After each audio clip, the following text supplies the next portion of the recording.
appreciate you taking the time. Oh, my pleasure, Alex. Thank you so much for having me. Yeah, so what is Taoism or Taoism, and what's the process in becoming ordained as a priest? Well, that's a great question. Well, Taoism or Taoism, I'll explain a bit about the different pronunciation, but essentially it's the same thing. I mean, because the Chinese language does not use the Latin alphabet. So when Europeans were first went to China, we Chinese people pronounced it Taoism, right? But they heard Taoism. So Europeans heard T, but we actually pronounce it with a D. Hmm. But that was centuries ago. So because of the old ways, right, they preserved the old European way of romanizing it with a T. But technically, it should be Taoism. But I actually call it Taoism myself on my own channel on YouTube. So it was perfectly fine. Wasn't it Shakespeare who said a rose by any other name, right? It smells just as sweet. And we Taoists also believe that there are some things that are beyond words.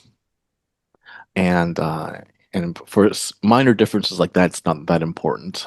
For example, how would we describe a sunset to a blind person, right? It's beyond words. Like I can't even begin to describe that. And to answer your question, ordination is when you train with an established master in a certain lineage. So lineage is like a sect of Taoism.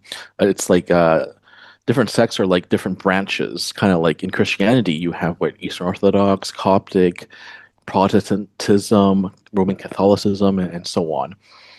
So we train with an established master for a certain number of years. So we read the Holy Scriptures. And in Christianity, I keep referring back to Christianity because I'm quite familiar with it. In fact, at one point, I was on the verge of converting to Catholicism. This was years ago. I can get into that later. But there's only one holy book, right? There's the Bible, right, consisting of the Old and New Testament. In Taoism, we have 1,500 sacred scriptures that are considered canon. So there's a lot to learn. Hmm. Uh, and then after we are deemed competent to conduct all the Taoist ceremonies like weddings and deaths and weddings in death, which I'll get into later. It's called ghost weddings. It's quite fascinating. Once we can conduct all the ceremonies that mark someone's like life milestones, and we know all the important incantations and we can demonstrate knowledge of the sacred scriptures, then we're ordained. And then you can either choose to join a temple or you could be like me, like a wandering priest, YouTube priest. So, what are the main teachings, or what's Taoism centered around? Great question. I like to compare Taoism to paganism. I call it the paganism or even the Wicca of the East because we Taoists are very much in tune with nature. We try to live with nature, in alignment with nature, rather than to go against it. And I'll give you an example. For example, uh, I am naturally good at languages. I'm also good at teaching people. So that's why I consider myself both like a Taoist priest and a Taoist teacher. But I'm actually not good at throwing a football. In fact, I pretty much suck at it. I did horribly in gym when I was growing up. I think I only got like a C plus at the most, or a B at the most. So there's a concept in Taoism called Wu Wei, which means deliberative non-action. It doesn't mean to do nothing. It means like to let nature take its course because it is in alignment with what's natural, what feels natural, and therefore in alignment with the Tao. So this means that if I am good at teaching, I should become a teacher. I shouldn't want to have a dream. My dream should not be to become an NFL quarterback, for example. Hmm. Right. So that's one teaching. Another is what we call 自然, and it means translated from the Chinese, it means something in its natural state. We Taoists believe that something in its natural state is beautiful, even if it's imperfect. And I'll give you another quick example. I mean, and these are the dangers of going against nature. I once read an article where there was this guy from South India who was Indian American. He was doing well at a six-figure Silicon Valley tech job. and he wanted to be a bit taller. So he goes in for surgery, and the doctor warns him, "Oh, there's a risk of infection. If you get infected, sepsis will take over, and that will cause like amputations or even death." And he's like, "Okay, I understand the risks." Right? He does it anyway. He signs the consent form, and lo and behold, infection does set in, and he dies. So this is just a good lesson. I mean, poor guy, God rest his soul. May he be in alignment with the Tao, but he did not observe what we call naturalness, say of naturalness, and it costs him dearly, right? So if you're a guy, it's okay to be shorter. I mean, just don't do cosmetic surgery. And if you're a woman, there's no need to get a boob job. Okay, you're perfect the way you are. The media is promoting like unattainable beauty standards. Yeah, no, exactly. Yeah, so what's the day to day like being a Taoist priest? And you want to give a little background of where you're from and everything like that? Sure, sure. Sure, I am from Hong Kong originally. I was born there, and but no one is from there unless you're part of like the boat people. This is like centuries ago, by which I mean that you live on a junk in Hong Kong Harbor or Victoria Harbor. But human history is actually a story of migration. So we're originally from the central part of China, a province called Henan, meaning south of the river. And the river refers to the Yellow River, which is the cradle of Chinese civilization, stretching back thousands of years. And you may have heard of this. Henan province is also where the famous Shaolin Monastery is based. And the Shaolin monks are great at, kung fu on the fighting, but Interesting. they're more Buddhists, yeah, than Taoists. So both sides of my family, because China is patrilineal, patronymic, and patrilocal. So where I'm from is where my father's from. So my father's father is from that area, so is my mother's father. So either way, I'm from what we call Zongyuan, known as the Central Plains. And but I went to school in Canada, and so I do understand the West as well. I studied a bit of the Western occult. I don't know it as well as you or any of your other Western guests, but I did study a little of the Kabbalah. I remember like Gadura, Gebura, Malkut. Yeah, very much Interesting. the Yeah. Kabbalah. Yeah, yeah. So that's where I'm from, and then my day-to-day life. For me, I do my practices. I I love practicing the Sutra of the Golden Light. So, are you familiar with Buddhism? A little bit. Okay, they do the same thing in Buddhism too. They call it something different, but essentially, we're all the they're all because we're divine beings. We are there's always a spark of the divine creator in our consciousness. We always have that connection to the divine. Uh, so we have this light inside of us, and I- but it has to be cultivated. So I do the sutra. There is a certain like hand mudra. It's called mudra in Sanskrit, but there's called just hand gesture, so yin in Mandarin. And there's Hmm. actually a seal or a sigil, and I can actually show you actually. So the sigil has like a talisman. We call this fulu in Mandarin, and if there are any chaos magicians out there, otherwise known as chai yotes, uh, they should be familiar with sigils as well, because I know they rely on it heavily in their practice. But we have something like this, which is a Oh, I got you. ulu. Yeah, so this is the sigil, the golden light. And this refers to these characters here are actually, even if you can read Chinese characters, you may not know what it is because added together, it doesn't make any sense. It's like secret Taoist writing, and it refers to the North Star. It has to do with the purple star, which is the residence of the Jade Emperor, which is the highest authority in Taoism. And this represents the sutra itself, and it's an energetic exercise, not so much a hymn of praise or worship or anything, but it's an exercise to increase our qi. You may have heard of qi gong, which is the cultivation of our life force, and it does not stop at death. We have to keep cultivating, even when we're spirits. So do you guys believe in like, many gods, or is it one god, or no gods at all? What, Great how does it question, work? Alex. Great question. I would say that it's just one God, but it is not a polytheistic religion. It's more monotheistic, but they're all divine manifestations of the Tao. And I'll give you an example. It's kind of like how, like water, you have different forms of matter, right? We have the solid form in ice, then we have water vapor as in air, then we have liquid form in water, right? But it's all the same thing. The essence is still the same. But in Taoism, there are many gods, but they're all manifestations of the Tao, which we call the source. And for those of you interested in New Age religions, you may have heard of that term, but that's always been the case in China. The origin, of course, of Taoism. So, and these gods, I mean, they're all over the place. We have called genie loci, I believe, in the West. We have local gods. We have gods of the door. We have gods of the earth called Tu Di Gong. We have gods of the kitchen, who report the event of the household once a year to the Jade Emperor. And yeah, we have all sorts of different gods for different things. I mean, there are gods for even like for a certain city. They have city gods, right? And these so-called gods, I call them immortals. It's called Xian in Mandarin.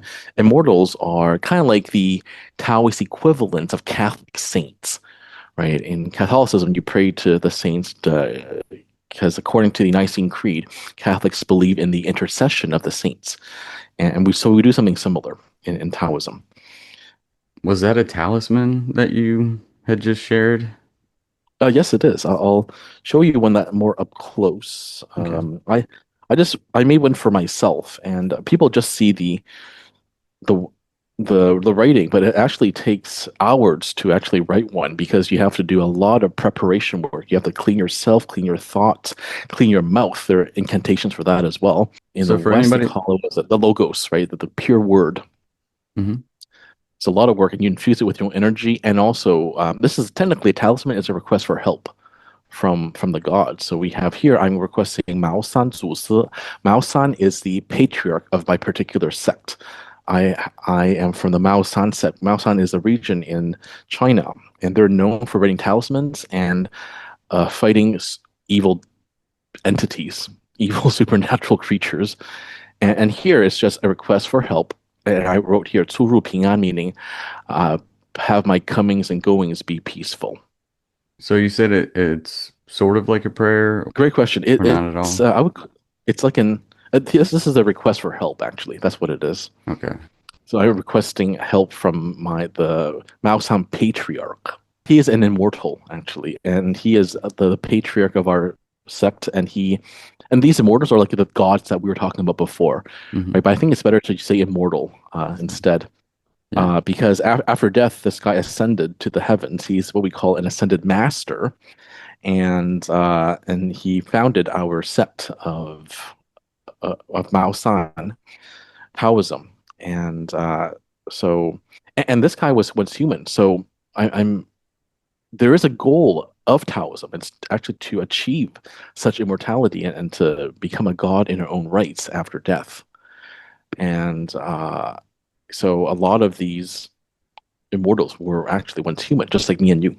So from my understanding, I was checking out your channel a little bit before this interview, and you kind of had a supernatural experience that led you into this path.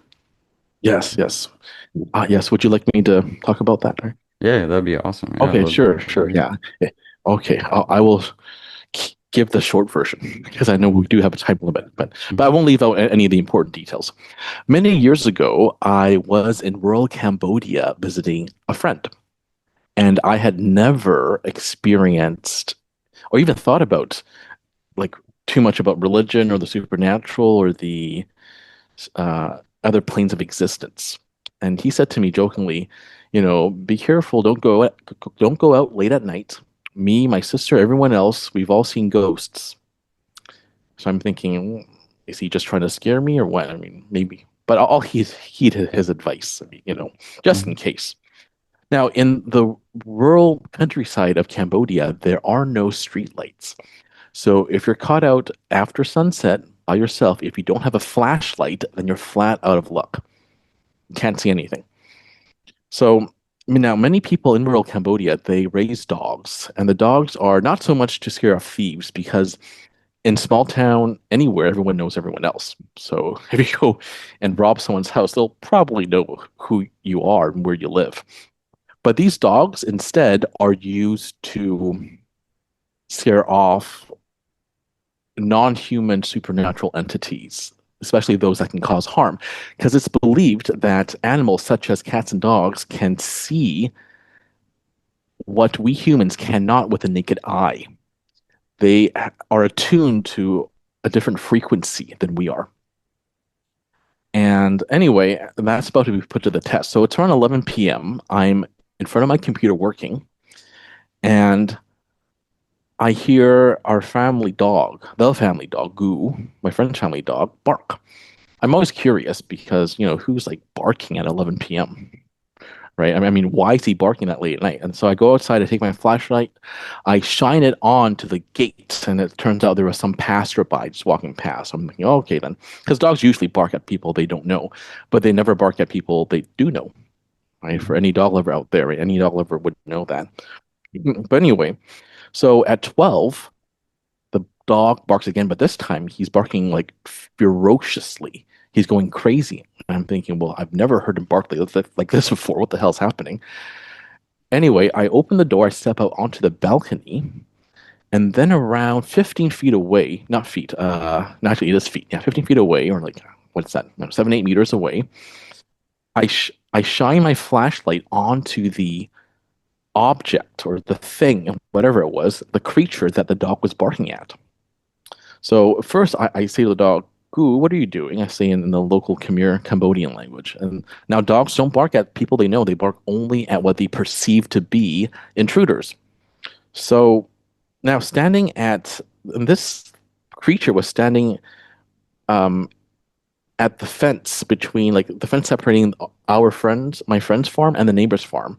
But he was also standing between, so he's standing between that fence and a tractor. So it's a very awkward position for any human to stand in. There was almost no space there. And he's standing at like a 90-degree angle, kind of perpendicular to me, but I can only see the profile of his face. And I felt like it was a male.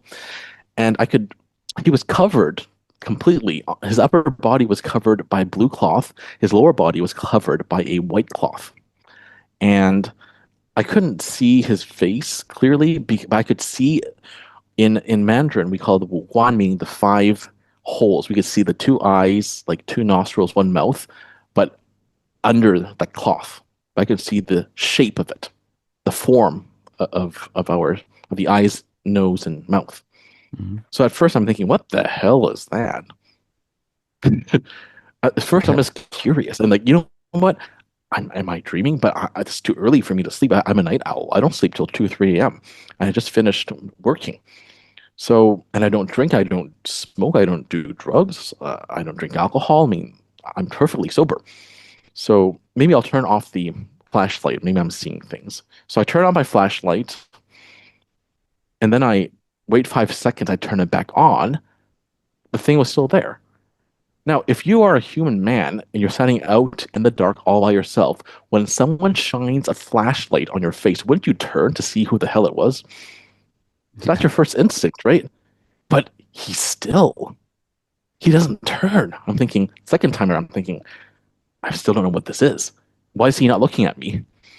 And so I turn the flashlight off again. I turn it back on. 5 seconds later, there it was still.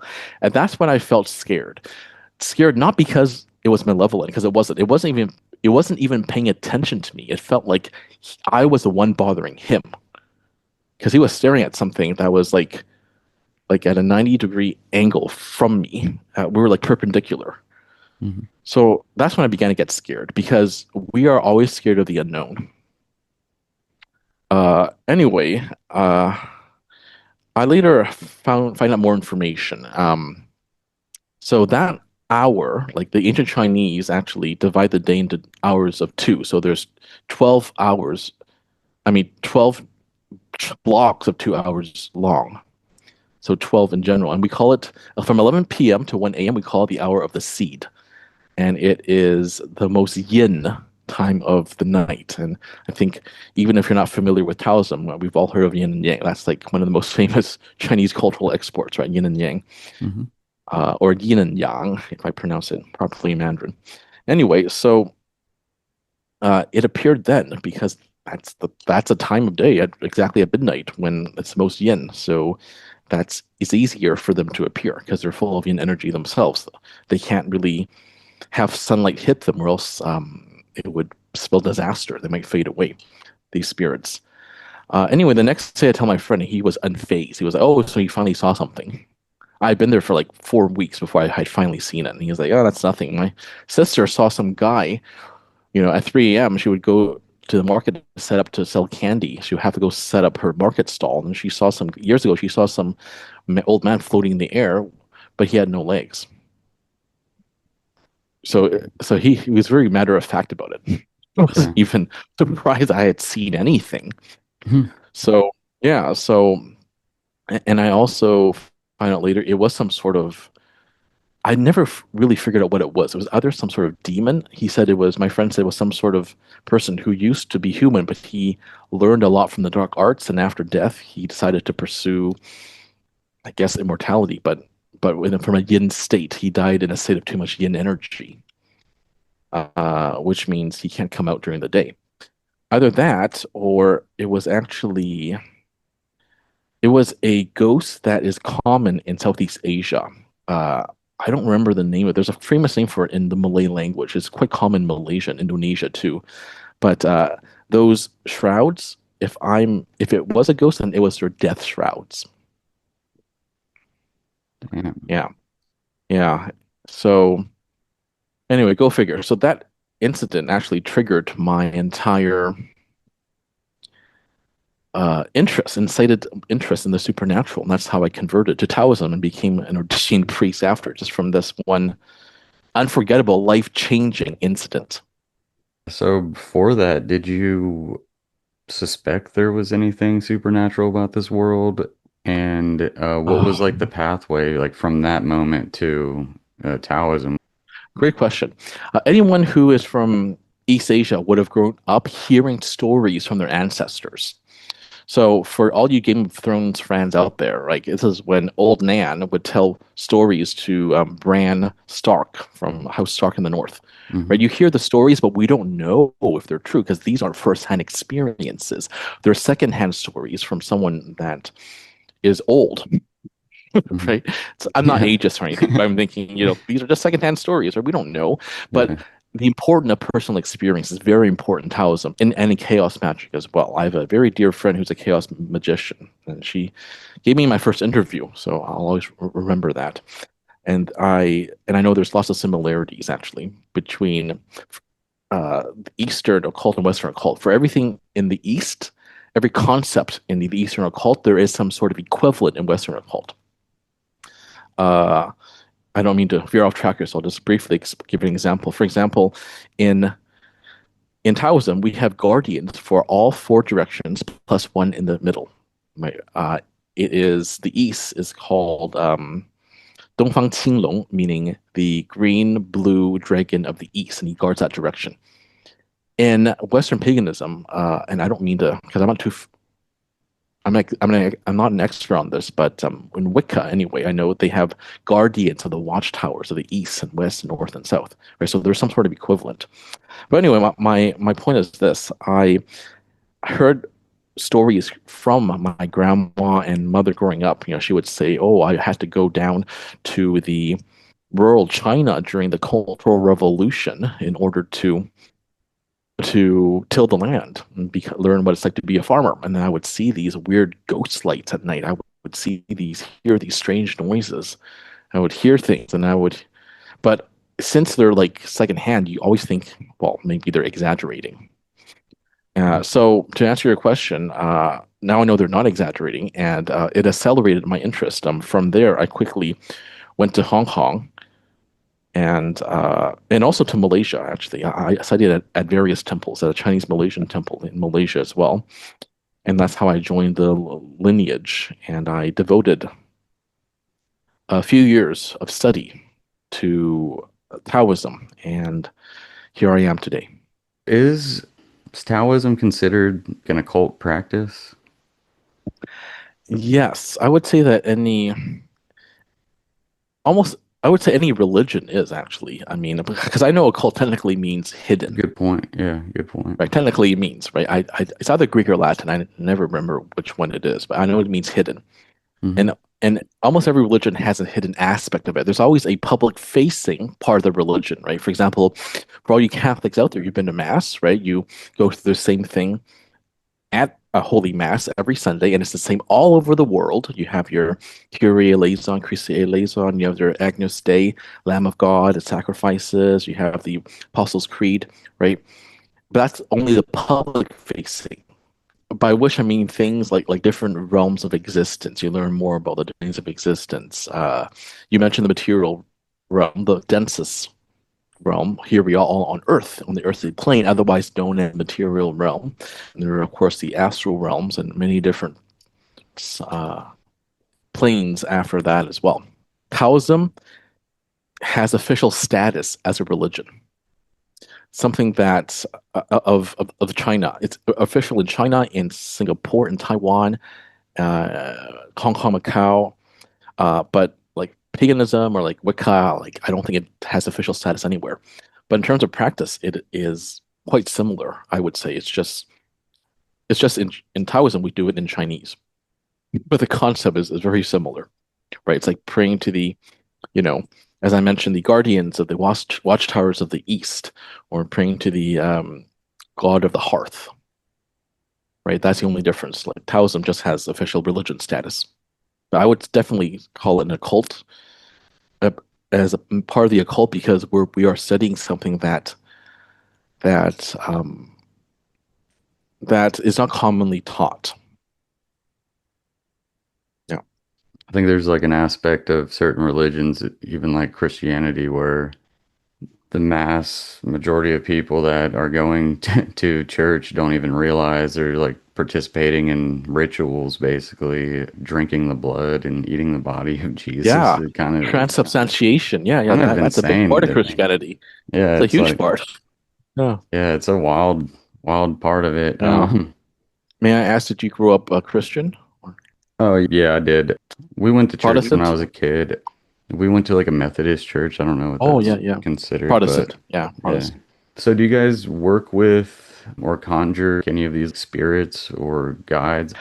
Yes, we do. There are people who choose, because there's so many different gods or immortals out there, you can choose who you want to work with.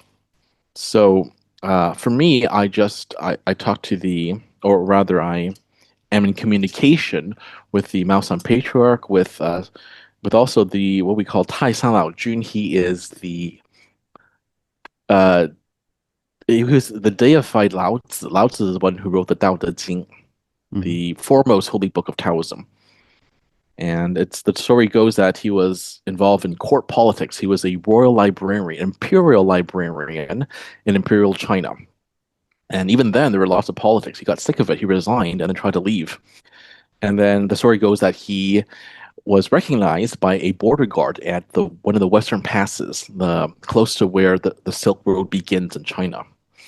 And and then the guardian, I mean the guard, the border guard recognized who he was, and oh, this is the wise master Lao Tzu, which means the old one. Actually, Lao Tzu isn't his real name, but would you please write down as much as you can? And he did. The result becomes the Tao Te Ching, all 81 chapters of it. And then he goes up into the mountains where you're supposed to cultivate. And let's just say this: the Chinese character for immortal is a man in a mountain.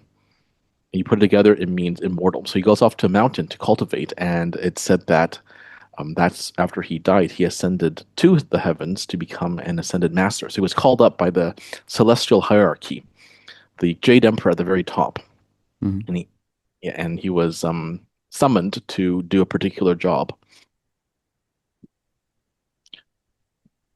So what's the process of communicating with them? Is it like a It's ritual quite, or yeah, a yes. conjuration? Yes, that's a great question. It's a ritual that's no different from any other ritual in other religions. Like in Catholicism, you have the incense, and of course we do too in Hmm. Taoism. Process is it's about inviting. Its ceremony is very long. Could continue for hours actually. But we invite the gods. We have I mentioned the talismans. Technically, if you want to activate them, a lot of people just put it on their doors, just to ensure blessings inside the household. But technically, you're supposed to burn it, and that's why the paper it's written on is very flammable, Hmm. right? And you have incense. You invite the gods in. You use ceremonial swords like this one here. This one here was given to me by my own master, and this one has been activated. We call it Kai Guang, meaning opening of the light, which means that it's been infused by the energy of the immortals, by a particular immortal. In this case, it's the Mao San Zu Si, meaning the patriarch of the Mao San sect, the Mao Mountain sect. And this is supposed to. You'll notice here that the edge isn't sharp. It's because it's not meant to defend against humans. It's actually meant to protect you against supernatural entities, which, of course, most of them anyway, except for the monsters, are not material, so you don't need it to be sharp. Because Yeah. yeah, because even if you try to cut them, you go right through them because they're energy. Yeah. But yeah, so it involves all of that. It involves offerings at the altar. It involves ceremonial swords, and it really depends on what kind of ceremony we're doing. But for me, I just commune with a simple altar and incense. And it usually works for me. Have you experienced any like supernatural occurrences in doing stuff like that? Yes, I'll tell you about it. Also, if we have time, I would love to hear about your supernatural experience that made you begin this podcast. I'll tell you at the end, man. Yeah, Sure, absolutely. sure. Sounds great. Yes, so I actually at one point I wanted to cultivate more virtue because how we attain immortality, one way to do so is to accumulate merit and virtue. You do it by doing good words, helping others, displaying an appropriate amount of compassion, Hmm. and also, this one time, I, I just said, I want an opportunity today to do something good for someone. So anyway, so at that point, I was in Thailand. This was during the pandemic, and I was actually trapped there because there was no flights leaving Bangkok at that time. Damn. And then that evening, I'm talking to my friend. Now he's Thai, I'm not. My Thai is not great. So for more complex topics, we rely on Google Translate, the actual voice, text, and then back again version.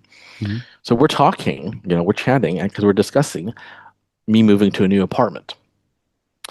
And then so I'm talking into it, right? So I asked him, so what time can you come over to help me move tomorrow? And then rather, actually, he was the one who said something to me in Thai. I'll come at 10 or something. And then the translated version to English becomes the following. My name is so and so. I lost my ID at this market. It contains my national ID card, my health card, my bank card, my employment card. And I'm thinking, he did not say that. Where did this come from? Right? So we have and Western movies, Hollywood movies have explored this. This is called electronic voice phenomenon because certain spirits can communicate, they can manipulate electricity and energy and all that. So someone wanted help, and I did ask to help someone, and there it was, lo and behold. And this market was an actual market. I had passed by it many times. There's a land border crossing between Cambodia and Thailand called Point Pet, and this entity, this spirit referenced that particular market. So I got the feeling that I got the feeling it was a girl. She wanted me to help find her lost or stolen cards, but that's really far away from where I was in Bangkok. That's like a 6 hour drive or something. But yeah, so that's a great question. So yeah, it did. I got that. I got this a spirit communication right away. I don't know if you've heard of a movie called White Noise. This is, I think we might be the same age, but this is like, I believe it was Harrison Ford who stars in it. But it's about him trying to contact his dead wife through electronics, like radio signals, TV. So was the lady that was communicating, was she dead? Did you find out who it might have been? I tried, but I did try to call the market, but the no one could find anything. So either someone picked it up, or maybe they just couldn't find it. But Yeah, the electronic thing's super interesting. I heard a story. It was on another podcast. Somebody was like contacting like their grandma through their Roku TV, basically. Are there specific ways that you conjure these entities? yes, yeah, we have Really something cool. similar to dowsing rods, actually, or Oh, even gotcha. in the or even in the West, you use Ouija boards, right? In the Hmm. East, we use something called diasian, and it is a plate. But literally, it means the butterfly immortal. And for some reason, butterfly immortal controls communication pathways to the spirit world. Hmm. So it's similar to the Ouija board where we have people sitting around. They have their fingers on the plate. You ask questions, and then you have like, yes, no, and like Chinese characters on the board. So yeah, so that's one way to do it. But I don't recommend it for people who are not well versed in it because you open a pathway. If you don't know how to close the door, you don't know what could remain or come out. What's the worst case scenario? Well, the worst case scenario would be you're inviting a particular spirit out, but something else could come out entirely. It could be like a demon or something more malevolent. Well, your Taoist master that you learned from, did he practice stuff like that? How do most Taoists or people that are practicing look at that type of interaction? Oh, great question. Yeah, he did actually. He actually personally trained some of Asia's most renowned ghost hunters, by which I mean these are Oh, spirits who have possessed people in a house, and these are vengeful spirits. hmm. And I don't have experience in that.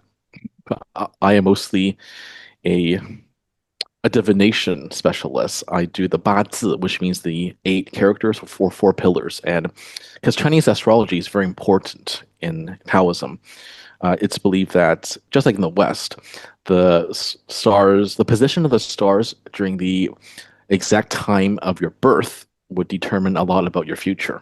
Your fate and destiny is called destiny studies, one of the 5 arts of Taoism. But that's what Hmm. I specialize in. But I've always been fascinated by ghosts and hauntings. So I have been just like following some of my what we call the 师兄 and 师弟, meaning the brothers and sisters of the same school, the same Maosan school. I followed them around, and so I've seen them at work, and they're very powerful. They know how to exorcise ghosts, so it's so different from, I guess, the Western equivalent would be. You ever seen The Exorcist, the movie and the novel? I know what Yeah, it is. you've I heard don't of think it. I've ever Yeah, seen it. yeah. Yeah. Oh, okay, yeah. So it's like a Catholic priest exorcising demons. Hmm. Yeah, kind of like that. So my master knows how to do it. I was never drawn to that, even though I was interested in it. I was mostly drawn to destiny studies and how to calculate someone's like milestone, or like someone's what would happen in their lives just by their birthday and the time of their birth.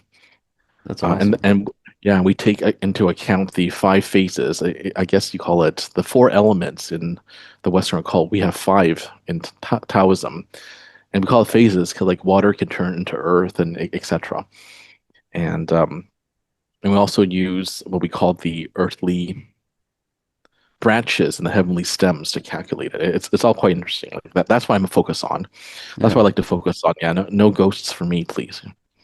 I feel that. I mean, yeah, keeping it positive is not a bad way to do it. Super fascinating. Just kind of pulling from different aspects of this world, universe, nature. Yeah, we do. But and speaking of which, I So I remember learning about this. Like, if you're a Christian, you pretty much do have to believe in the existence of angels and demons. Am I correct? Like they are mentioned in the Bible, like Michael and Gabriel. Yeah, they are mentioned. Hmm. Right. Yeah. Okay. Yeah. Just wanted to confirm it. Yeah. There is like a supernatural side of the Bible, and I feel like that's kind of ignored. Would it be fair to say in the Christian church, it is generally taboo to meddle with the energy of nature and our own internal energy? Because that's what we Taoists do. We meddle and manipulate energy all the time. Oh yeah, I'm sure. Yeah, I'm sure they would say it's like satanic or Yeah, demonic or or whatever. witchcraft. Yeah, 100%. Can you tell me a little bit more about the astrology side of everything and what you've learned Yes. through that? Oh yeah. Well, I can. I can do you one better. I can show you something. I can show you about the Oh, astrology. cool. It's all written here. Yeah. This I'll explain it all. Here, this is called this mirror is has two purposes. It's one, it's used to deflect any bad energy or bad luck from your household. So a lot of people hang it on their doors. Chinese households would hang it on the door to do that. It's also if said that if you really need to, you can actually use it to see the spirit world. Once it's been activated, if you stare at it, like you do an incantation and you stare at it long enough, especially during the hour of the seed, as I mentioned, it's called 子时 Mandarin, the hour of the seed, 11 p.m. to 1 a.m., the most yin time of night. Uh, if you stare through it, you could see it. And a lot of people are familiar with. I don't know if you can see this here. A lot of people are familiar with the animals of the Chinese zodiac, Hmm. and each one corresponds. So there's 12 of them, right? So each one corresponds to one of the bi-hourly time block that I spoke of earlier. So there's one like the one of the seed is the rat, for example. Right here it says 子鼠, meaning 子meaning seed, and 鼠 is the rat. Gotcha. Right. And over here is the very famous the West you call the yin yang symbol. It's the same thing on my hat too. Hmm. And we call it Tai Chi Tu in Mandarin.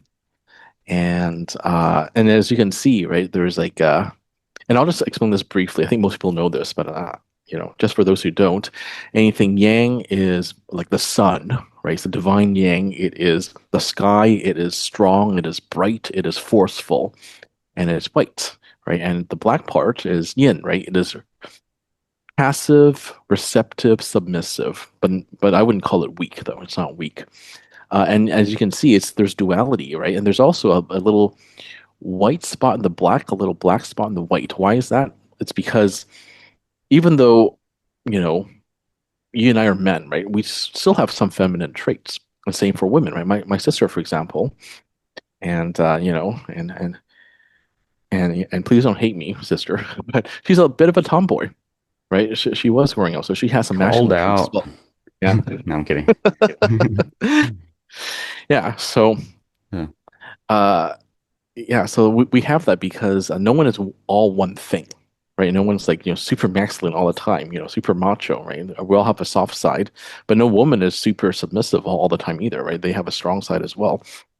And this duality, and this is from the Tao Te Ching, right? Before creation, there was what we call wuqi. It means no ultimate, actually, literally. It has to do with the primordial chaos, the void, another plane of existence, right? From there, one became two, two became three, three became 10,000. And by two, we mean the polarity, the duality here, Hmm.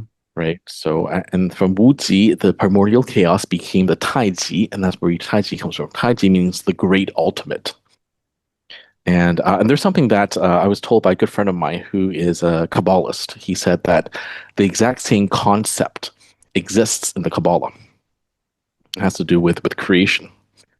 And anyway, about your question, so we have the Chinese calendar actually. For first, actually explain the trigrams. We have 8 trigrams, and they stand for the 8 parts of nature that are essential. For example, we have the divine yang, which is the sky, and that represents this one here, the father.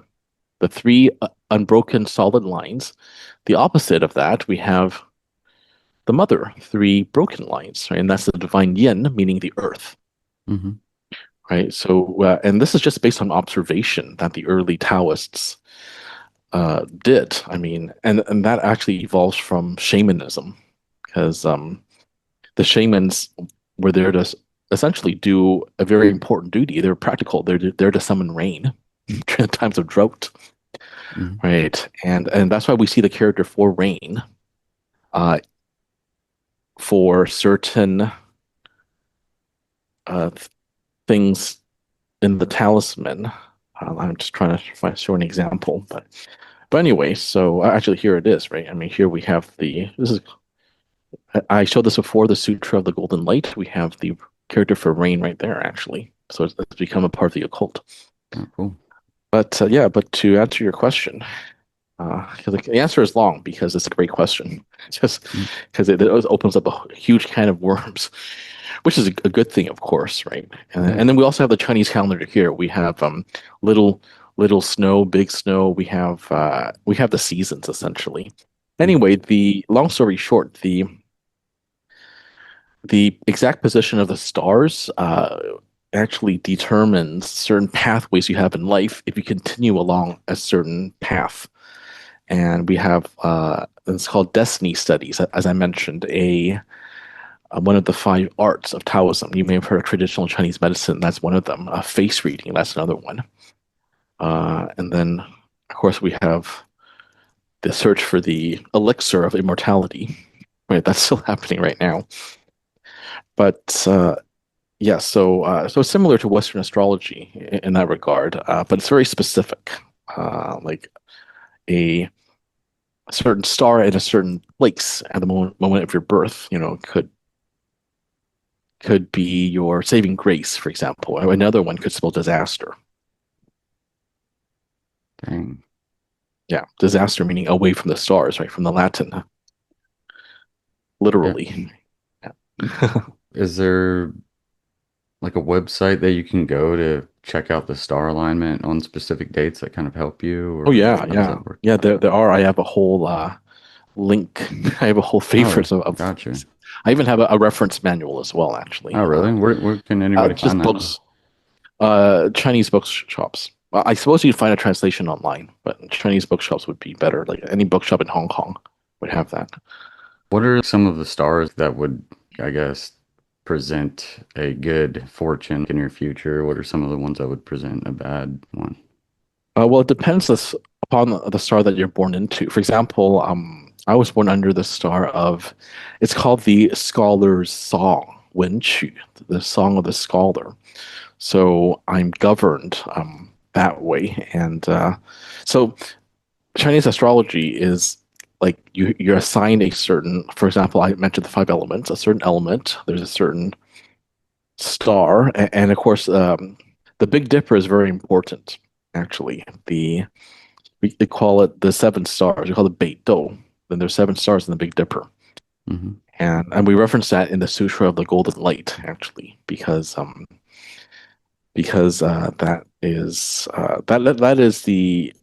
that is even the navigator's um, compass, right? Isn't it? The North Star. Hmm. So yeah, yes. So that's what I specialize in, and people could feel free to go to my website. I started my own lineage called the Sweet Divine Tao. So feel free to go to sweetdivinetao.com in order to find out more. I'm always happy to take on new students as of right now. Are there any other entities that you guys believe in or deal with? Like elementals, I guess, stuff like Oh that. yes, yes. Again, that's a great question. That's another equivalent that of the West, right? There are elementals in Western occult, right? In the Wicca, for example. In the East, we have elementals for just about every nature spirit. We have mountain spirits. We call it Sanxing, right? We have Zizujing, meaning spider spirits. We even have something called Wuxian. It is an immortal fox. And this you my some members of my Western audience may not know about, and this is where I want to do my best to explain because I see myself as an ambassador of Taoism. I want to introduce it to a greater, wider Western audience, and in order to do that, I need to speak your language and understand your culture. So, here's how I'll explain it. For those of you who are familiar with the entertainment industry in the East, especially in the Hong Kong entertainment scene, we have these actors, singers, what have you. They, especially the women, they pray to the fox spirit, the Hu Xian, in order to not only gain success, but to actually become prettier and more beautiful. And it's said that it works. A lot of famous Hong Kong actresses have actually worshipped fox spirits, and some of them have attributed their success to regular worship of these fox spirits, especially the Man, nine-tailed fox. are there any rituals or anything like that that's kind of off limits? I would say anything is on limits or not off limits, but you have to know how to really control it if certain things get out of control, out of hand. For example, ghost magic is very powerful. We invite ghosts into certain containers. I don't know, for example, this can of Vaseline, right?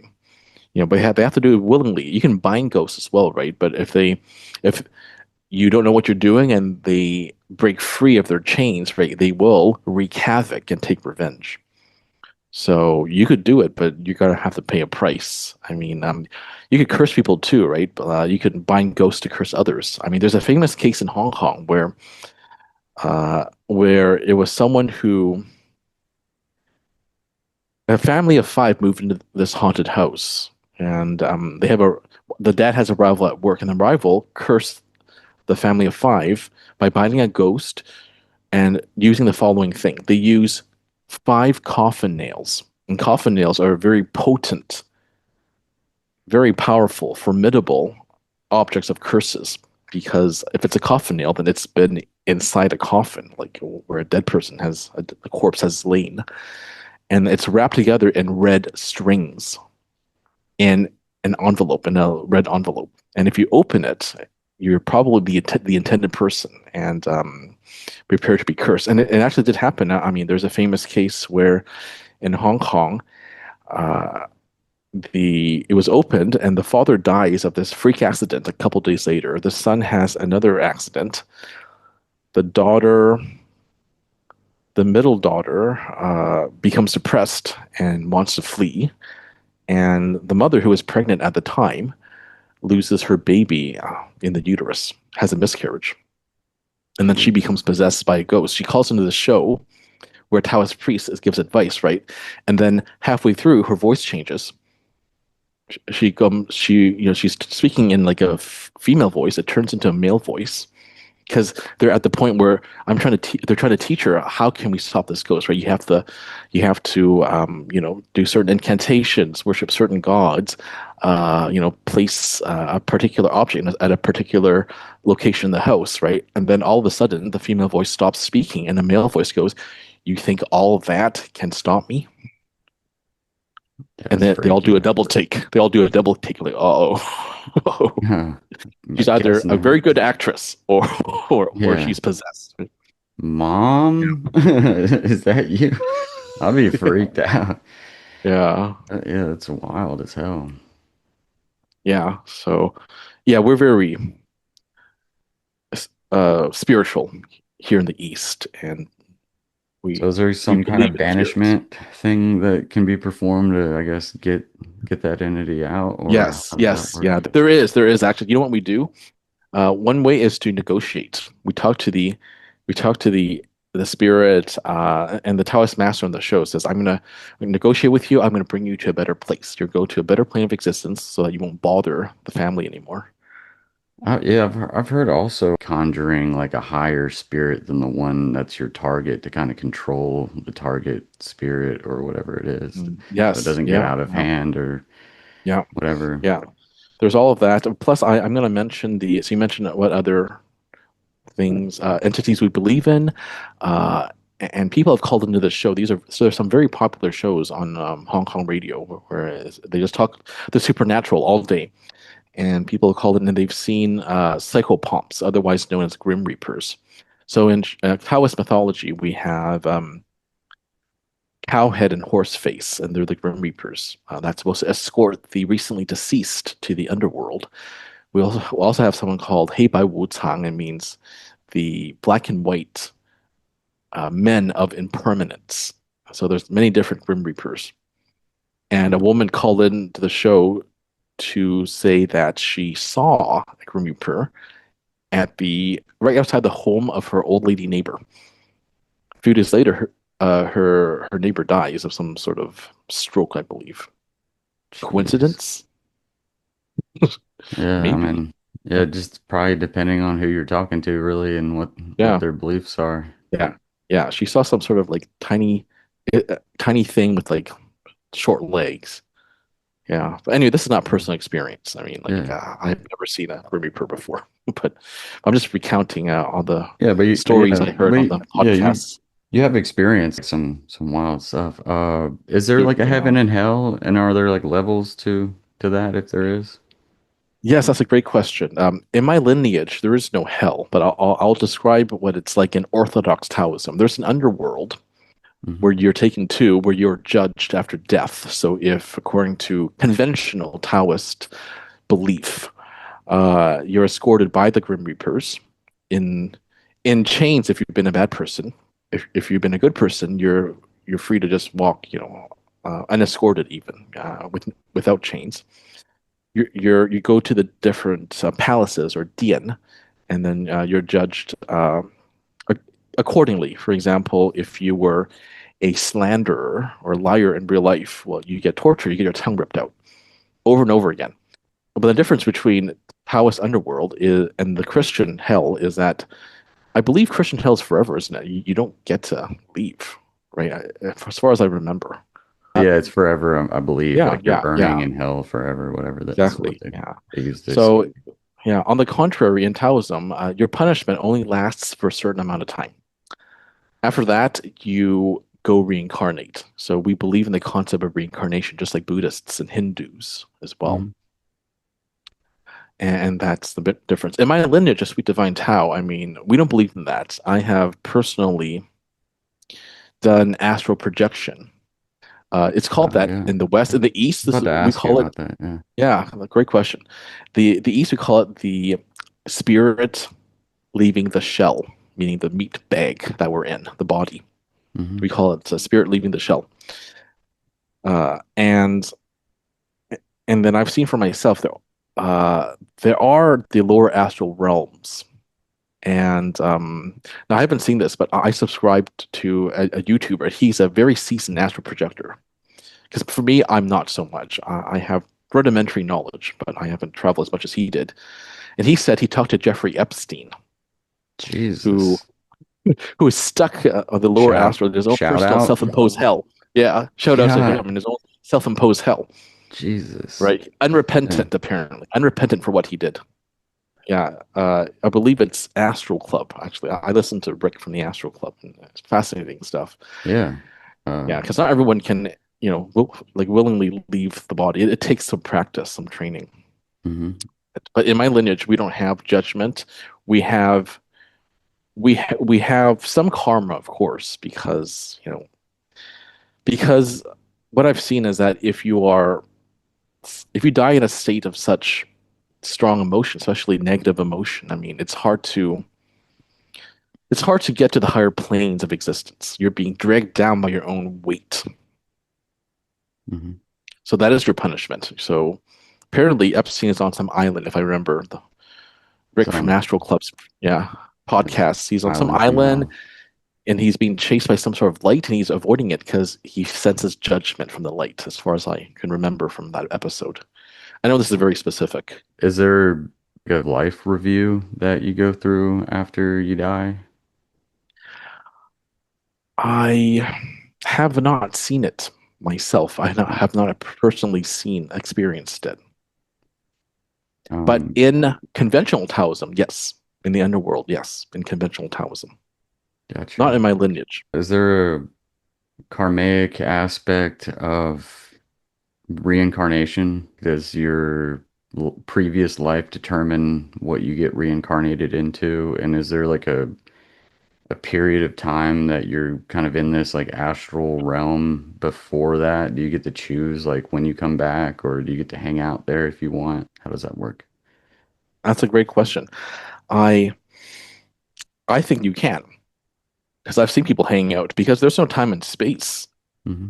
there. Because here we are, burdened by the density of this earthly plane, the material realm. There's time and space, but there is none on the other planes. In Taoism, especially my lineage as well, our goal is to escape the wheel of reincarnation, that cycle. Because in Taoism and in Buddhism as well, and just in general, we don't believe the material realm is a good place.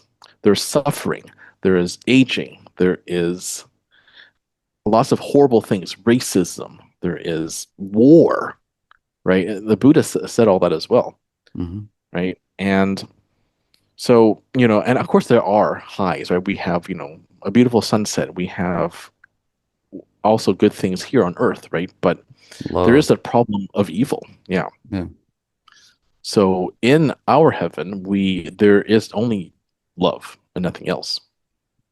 And I'm still figuring out how to escape from the wheel. It's a work in progress, and that's why I discuss this with my masters, my fellow lineage brothers and sisters. But that is my ultimate goal because this is my last life for sure. I've been here many times. It's time to get the hell out. Have you done It's any just past life too hard. regressions? I did actually. I apparently I was some guy on the Silk Road. I was a merchant who was murdered by a rival merchant, and Mm. and it explains a lot. For example, and this is I'm so glad you asked this reincarnation. There is evidence for it. For example, how do you explain a child, like a 5-year-old, playing the piano like Mozart without having practiced for years like Mozart did, right?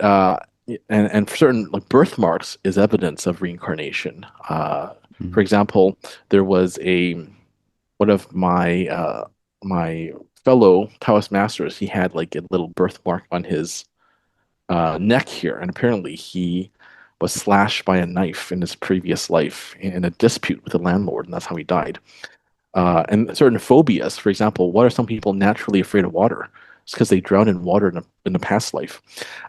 There are documentaries, and we can search this on Google, where it says that there are children who can remember their past lives in great detail. There was one who claimed to be a World War II, American World War II pilot, uh, fighter jet pilot, who fought in the Pacific against the Japanese. He was able to give details about how he was shot down, what his name was, where he was deployed. There was another documentary I saw about a kid who was a Hollywood producer, right? And the reason they can remember all this is because they are newly arrived on Earth. They recently just came, but the memories fade with age. And these children are no more than like 4 or 5 when they start talking about it. Hmm. Yeah, Yeah, those instances are fascinating. I've heard a few of them that you're just like, how the hell would they know yeah, that yeah, without yeah, yeah. it being true? Yeah, I mean, like, did they actually go on Wikipedia, memorize facts? Do they even know how to do that? Is their memory that great? But they're Yeah, able to just tell us, right? Like, because I don't think it doesn't sound rehearsed to me. it'd be hard to train a child to even pretend some shit like that, you know? I feel like it'd Yeah, go wrong pretty quickly. yeah. No, Uh, they'll get the details mixed up, but they never do. There yeah. was another woman English lady, who was an Egyptian high priestess, and she became an Egyptologist, and she's able to tell us like about hidden parts of an Egyptian crypt, of one of the pyramid crypts that no one knew about, that no Yeah. archaeologists ever discovered until she came along. Yeah, That's too many to recount. so you described this world as a wheel. Do you see it kind of like as a soul trap, this realm that we're in right now? Yes, yes. I'm glad you asked me about this. I recently learned about this as well, and I do think it is. It is some sort of place where a lot of us don't want to be here anymore. Now, I don't advocate suicide. In Taoism, it's very much against the Tao to take your own life. Yeah, we're still here for a reason. There's still some lessons to learn, but when is enough enough? Yeah. I don't want to come back and do it all over again. How difficult was childhood? The helplessness, the loneliness, the dependence on our parents, right? And we're one of the few species that actually are what we call atricial. This I learned. This word is not commonly used, but I learned it in psychology class because I was a psych major in Mhm. college. Whereas other species are precocious. For example, I'm sure you've seen those Nat Geo Wild videos of an impala giving birth on the plains of the Serengeti, and this little baby impala comes out, but she's already like running around and like being able to like eat fruit with her mouth. Yeah. What human baby can do that Yeah. right out of Mhm. the womb? Right, so that dependence is tough, and we're dependent on people who are our parents, and they may not or may not be good. Like my friend, you know, my poor friend, he had really bad luck, was born to a negligent, no, an abusive mother and a negligent father with the mental capacity of an 8-year-old. He had a very difficult childhood growing up Chinese Canadian in the rural countryside of a prairie province in Canada. The discrimination he had undergone really scarred him for life. I had to Yeah. reprogram a lot of his thinking because he survived, but he was scarred. I mean, sure, he learned a lot of lessons, right? But when is enough enough? Like, how many lessons do we have to learn? I want to Yeah. go to a nicer place. I want to go to like heaven. I want to go to a place of pure love and trust and harmony. Yeah. It's really unfortunate people that get stuck in those types of situations.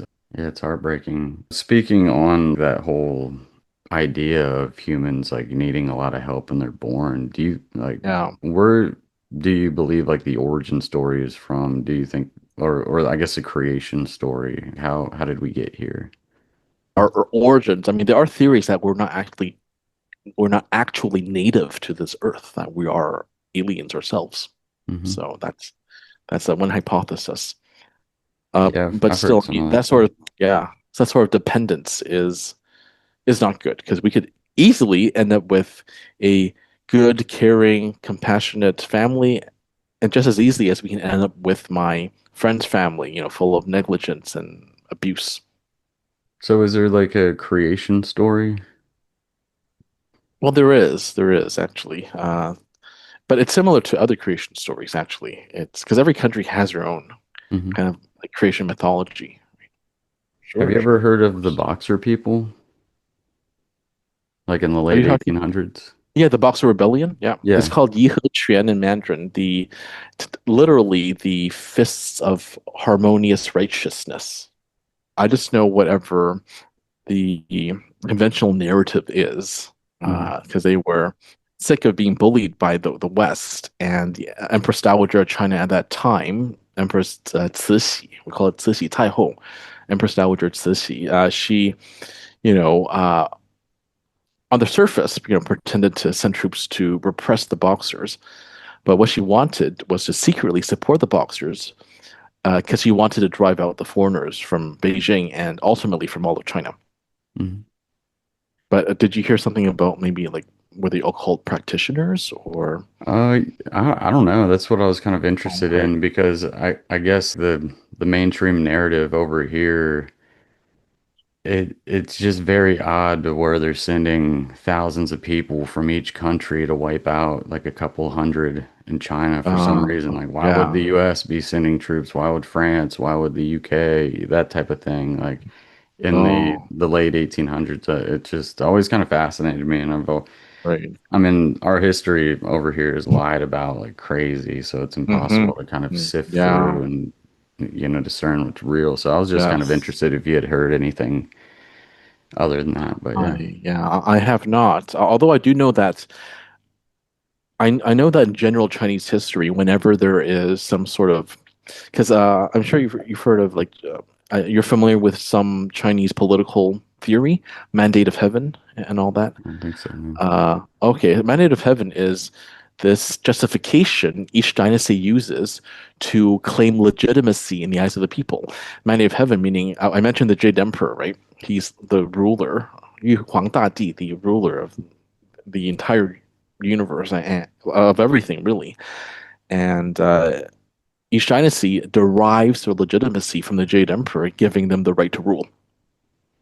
So, but unlike other parts of, I mean, other areas of the world, other countries, the Chinese believe that the mandate of heaven can be lost. For example, if you govern poorly, there will be natural disasters, earthquakes, famines, floods, droughts, you name it. And that is a sign from the heavens that your dynasty has lost the mandate of heaven, and therefore it is justification for a new dynasty to take over, one that can better bring prosperity to the people. So around that time, the Qing dynasty, you mentioned Boxer Rebellion was 1900. So the Qing dynasty was almost really they were on life support at that point, about to get abolished. They get abolished in what was it 1911 during the Xinhai Revolution, and and whenever that happens, whenever there's a decline of a dynasty and the birth of a new dynasty, or in China's case, a warlord era, after there's always these like sects, religious sects, right? So there's the Boxers, there's which I'm not sure if they were occult practitioners, but there is a White Lotus sect, which you may have heard about. There was someone whose name I forget, but he claimed to be Jesus's Chinese brother, and he led a rebellion too, actually. So What so time it's period was very that? normal. Around the same time, this was like late 1800s. So Boxer Rebellion 1900. Wow. This was around the time of like mid 1800s, between the two opium wars that China had with the British. So did they have a story where Jesus was more recent then? If he had a brother that was, This I'm not sure actually, because I that's yeah, I fascinating. don't know. Yeah, I don't know that much about the history of that. But if you're interested, please look it up. He claimed to be Jesus' Chinese brother, and he actually succeeded for a while. He was rebelling against the Qing dynasty, and then he uh, established his own city somewhere in China. But he was under siege. He only held out for a few months, I think. Damn. Yeah, that'll get you some way. I mean, I've Yeah, often yeah, thought for about sure. that because, yeah, I don't know, people just have this unique ability within them to access a different side of this reality if they want. Like the out of body experiences. Have you had anything Yes. crazy happen in trying that? Or, Not so much. I mean, I have done it, but it is rare. Like I admit that I am not the most seasoned out of body experiencer or astral traveler, and that's why I too must meditate more. I mean, I do set aside a period of time for it every day, but I don't think it's enough. I have to do it more. have you And have you ever heard of Robert Monroe? You ever listened to yes, that? Yeah, I'm I've reading his been book right now. same, man. Yeah, I'm like yeah. reading the third one. It's like the In coolest fact, thing I it's think I've ever yeah, read. it's on my desktop. I'm reading Journeys Out of the Body. Actually, Yeah. I'm sure you've read that one, right? That's the first one, I believe, or something. Yeah, I haven't read yeah, that yet, but it yeah, definitely am familiar. I'm kind of yeah. going through the third one right now.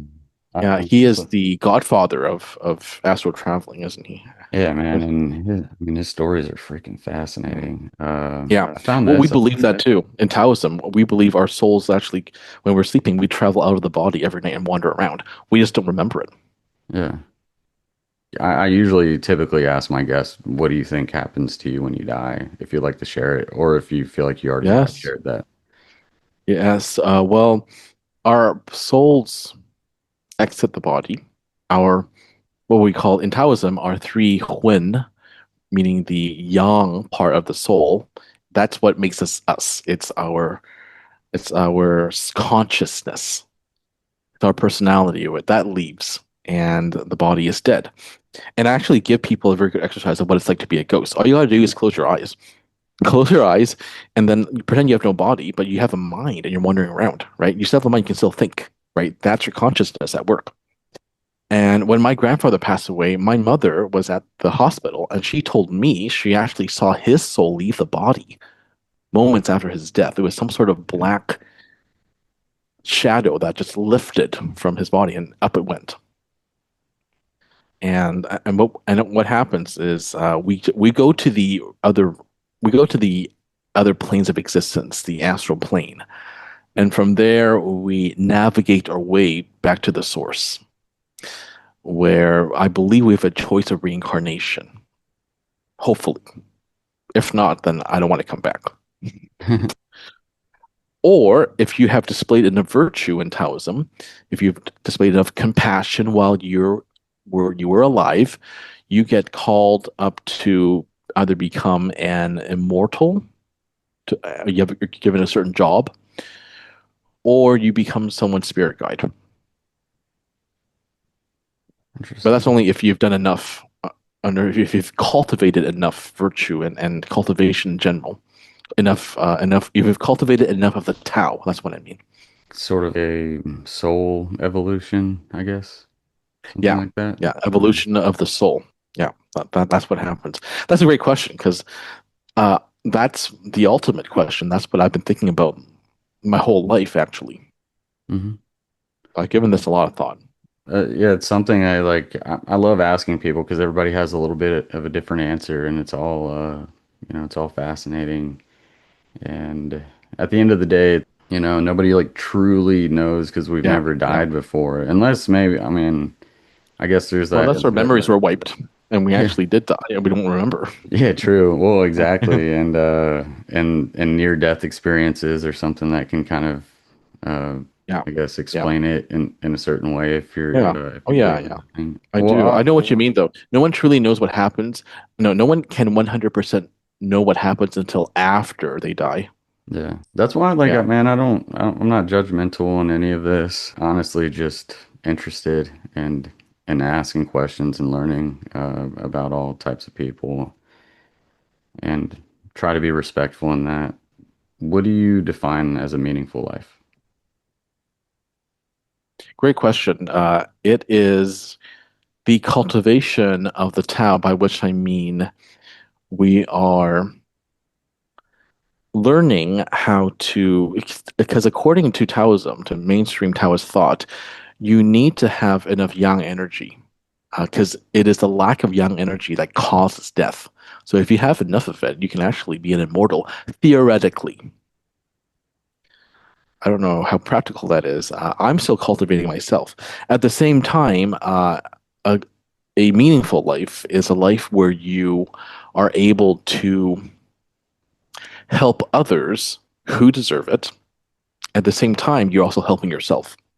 So, let's be honest here. No one does something for nothing, right? We're all kind of selfish. I mean, it's only the super ultra saints like Mother Teresa or what have you that are actually selfless. And a lot of people say not even she was that selfless. So I don't know about her. But uh, we have to display some compassion and some virtue. And according to mainstream Taoist thought, that's how you actually become an immortal. So the goal of my life and of the life of all Taoists is actually to become that. Once you do that, you have broken the cycle of reincarnation, and you don't have to come back anymore to do it all over again, to be a helpless child again for another 18 years, totally dependent on the whims of our parents, who may or may not be abusive or negligent. Well, I definitely appreciate your time and staying up late. I know you're over there in Cambodia, so I'll let you get to bed. I'm probably gonna go back to bed myself. But man, I really appreciate you taking the time and explaining all of this and giving me your insight on it all. It's my pleasure. You're a very talented host, and the conversation flowed so smoothly. I don't want it to end, but it has to end sooner or later. Yeah, yeah, we'll keep in touch. Yes, thank you very much.